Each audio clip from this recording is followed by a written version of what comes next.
Sevdadır adı, zamana boyun eğmez. Yıllar geçip gitse bile gitmez bıraktığı izler.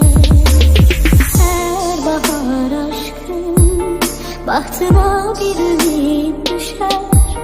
Onunla başlar ama kırılır.